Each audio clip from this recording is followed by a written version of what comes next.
Now coming to the advantages of the spiral model. So इसका सबसे पहले first advantage जो है वो extensive risk analysis just reduce the chances of the project failure. ठीक है, अब जैसे मैंने आपको इससे पहले वाली स्लाइड में बताया ना इस मॉडल के बारे में, मैंने आपको कहा ना कि इसका एक जो है रिस्क एनालिसिस होती है। मीन्स कि अब जैसे ये स्टेप है, ठीक है। अब ये स्टेप कंप्लीट होने के बाद जो है चेक किया जाएगा कि क्या रिस्क एनालिसिस चेक की जाएगी, क्या हम इस पे ज़्यादा बजट तो नहीं कर रहे कंज्यूम, या फिर ज़्यादा टाइम, या और भी बहुत ज़्यादा टाइप्स के रिस्क होते हैं ना, वो सब जो है चेक होंगे। फिर नेक्स्ट स्टेप में इस तरह से हर स्टेप में इसकी रिस्क एनालिसिस चेक होती है, जिसकी वजह से हमारा उस प्रोजेक्ट की फेलियर के चांसेस कम हो जाते हैं। ठीक है, ये इसका एक एडवांटेज है। दूसरा एडवांटेज यहाँ पर मैंने लिखा है we can added functionality can be added on later phase because the iterative nature of the process। क्योंकि अब iterative nature किस तरह से, ठीक है, अब यहाँ से एट्रेटिव जैसे मैंने बताया कि एक ही चीज़ के गोल गोल घूमना साइकिल की तरह, ठीक है। अब यहाँ पर जिस तरह से अगर हो रहा है कि इसमें एक ये फ़ायदा इसका ये है कि हम बाद में भी इसमें फंक्शनैलिटी ऐड कर सकते हैं, क्योंकि वाटरफॉल मॉडल में इस तरह से नहीं था। उसमें शुरू में ही स्पेसिफिकेशंस आप बता दो फिर वही प्रोजेक्ट बनेगा, बस दैट्स इट। बट इस टाइप के प्रोजेक्ट में क्या होगा, मॉडल में हम लोग बाद में भी फीचर्स, अगर कस्टमर हमारा डिमांड करता है कि ये जो हैं ऐड कर लें फीचर्स, तो हम बाद में भी ऐड कर सकते हैं। वो किस तरह से, अब यहाँ पर है आइटरेटिव नेचर है, मीन्स ये एक ही जो है साइकिल की तरह घूम रहे हैं। ठीक है, अभी 4 प्रोसेस कंप्लीट हुए, अब अगर हमें कोई और फीचर ऐड करना है फिर एक और आइट्रेशन, एक और आइट्रेशन, इस तरह से ये स्पाइरल बन जाएगा। ठीक है, ये भी इसका जो है एडवांटेज है कि हम लेटर ऑन कोई भी फीचर्स ऐड कर सकते हैं। अब यहाँ पर मैंने लिखा हुआ है software life cycle. In every iteration we have something to show for our development. We don't wait and for end until something produced। means कि हमें सिर्फ उसके प्रोजेक्ट के एंड के लिए इंतज़ार नहीं करना, जैसे वाटरफॉल मॉडल में था कि पूरा मॉडल जब बन जाएगा उसके बाद ही हमें जो है ना आउटपुट मिलेगा, मीन्स हम देख सकेंगे। लेकिन इसमें जो है अगर हमारे पास कस्टमर आ रहा है, वो हमें कह रहा है कि 10 फीचर्स जो है मुझे बनवाने हैं, ठीक है, एक सॉफ्टवेयर के लिए, तो हम क्या करेंगे, अगर स्पाइरल मॉडल यूज़ करेंगे तो हम लोग उसे जो है एक फ़ीचर बना के उसे दे देंगे, फिर जो है जब तक वो यूज़ करे फिर सेकंड फ़ीचर बना कर देंगे, थर्ड, फिर फोर्थ, इस तरह से हम उसे अपना हर फीचर बना कर देते जाएंगे। इससे क्या होगा हमारा फ़ायदा कि एडिशनल एडवांटेज क्या हो जाएगा कि वो हमें फीडबैक भी कस्टमर जल्दी जल्दी देता जाएगा, और इस तरह से हम उसको जल्दी जल्दी उसके फीचर्स वगैरह जो भी चीज़ें हैं सॉफ्टवेयर हम उसे देते जाएंगे, मीन्स टुकड़ों में करके। ठीक है, इन दिस जैसे ये वही वाली ऊपर वाली बात कि we can easily change requirements at the later phase.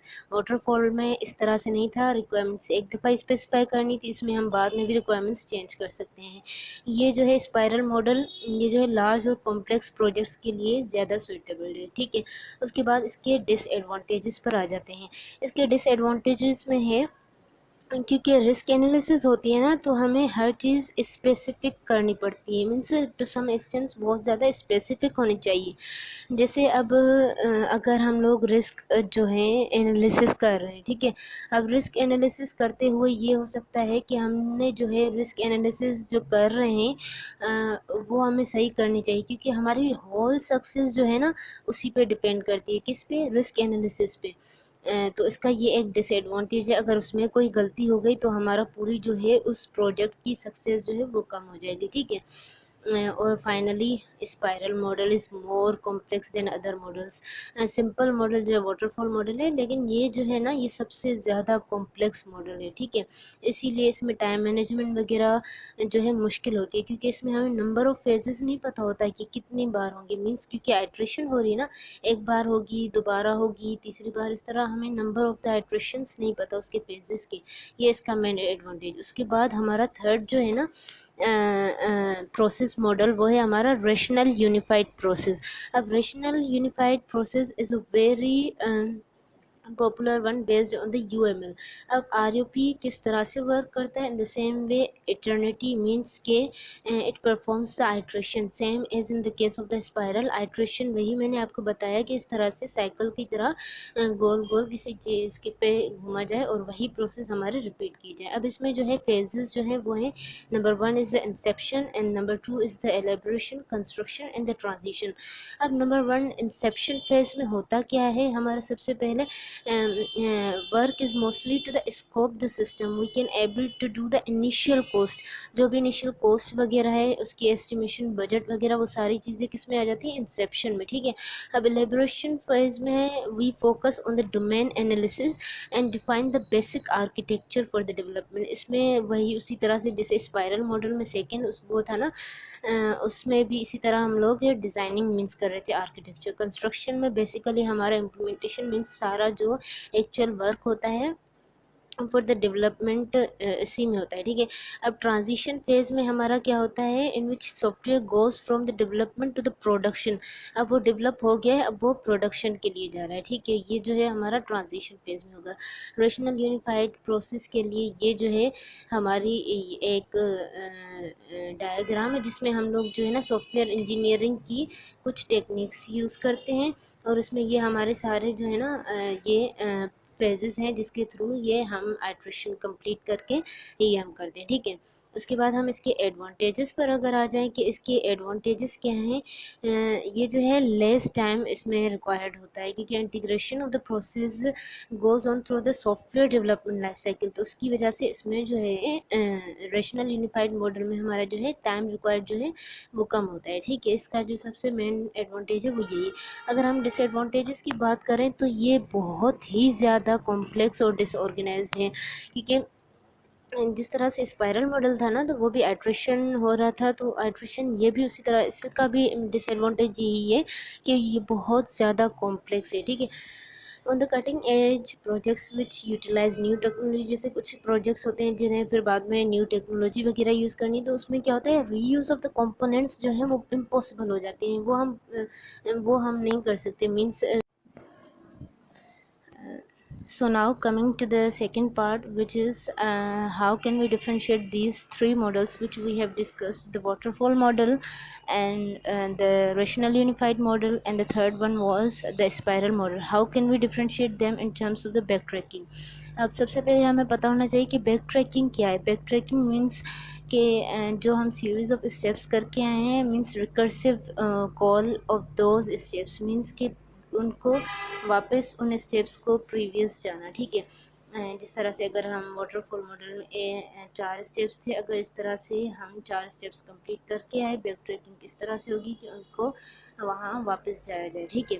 अब अगर हम लोग बात करें कि does backtracking occur in the waterfall model, so the answer is no, backtracking is not possible in the waterfall model. क्यों possible नहीं है, क्योंकि जिस तरह से मैंने रीज़न आपको बताया ना वहाँ पे डिसएडवांटेजेस में, कि इसमें क्या होता है कि हमें जो स्पेसिफिकेशंस होती हैं, मीन सारी रिक्वायरमेंट्स हमें स्टार्टिंग में ही दे देनी होती हैं कि हमें जो प्रोजेक्ट बनाना है कोई भी सॉफ्टवेयर, तो उसकी सारी स्पेसिफिकेशंस हमने शुरू में ही दे देनी होती हैं। तो हर फेज़ के बाद जो है हम लोग एरर भी चेक करते हैं कि हाँ भाई ये जो है फेज़ हमारा कंप्लीट हो चुका है, इसमें कोई एरर वगैरह भी नहीं है, फिर ही हम जो है that phase acts as an input to the next phase, फिर हम नेक्स्ट फेज़ पर जाते हैं। इस तरह से करके जो है हम आगे जाते हैं, जब तक वो फेज़ कंप्लीट नहीं होगा फर्स्ट, हम सेकंड पर नहीं जा सकते। तो इसका यही रीज़न है, इसमें जो है बैक ट्रैकिंग नहीं हो सकती, क्योंकि हमने स्पेसिफिकेशन सब शुरू में ही बता दी हुई होती है, ठीक है। We can not go back and change the requirements. इसी वजह से इसका ये डिसएडवांटेज भी है, क्योंकि ज़्यादातर इस तरह से होता है कि कस्टमर्स होते हैं वो चाहते हैं कि अगर हमने कोई 10 फीचर्स शुरू में बताए थे और 2 फीचर्स और अब हम ऐड करवाना चाहते हैं, 2 डिलीट करवाना चाहते हैं, तो वो इस तरह से वाटरफॉल मॉडल में नहीं हो सकता, ठीक है। क्योंकि waterfall model can be use only when the requirements are very well known and fixed, मतलब वो फिक्स्ड हों, वो चेंज ना हो, तभी वाटरफॉल मॉडल उसके लिए यूज़ होता है जिसमें हमारी रिक्वायरमेंट्स फिक्स्ड हों, बार बार चेंज ना हो।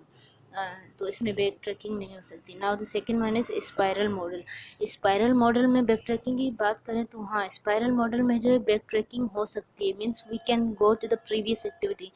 अगर याद हो तो मैंने आपको बताया था एडवांटेजेस में स्पाइरल मॉडल के, कि हम जो हैं हम यहाँ पर देख लेते हैं, देखें मैंने आपको यहाँ पर जो है स्पाइरल मॉडल है ना, इसके जो है मैंने यहाँ पर आपको एडवांटेजेस में बताया ना कि we can add functionality on the later phase, means कि हम अपनी प्रीवियस एक्टिविटी पर जा सकते हैं।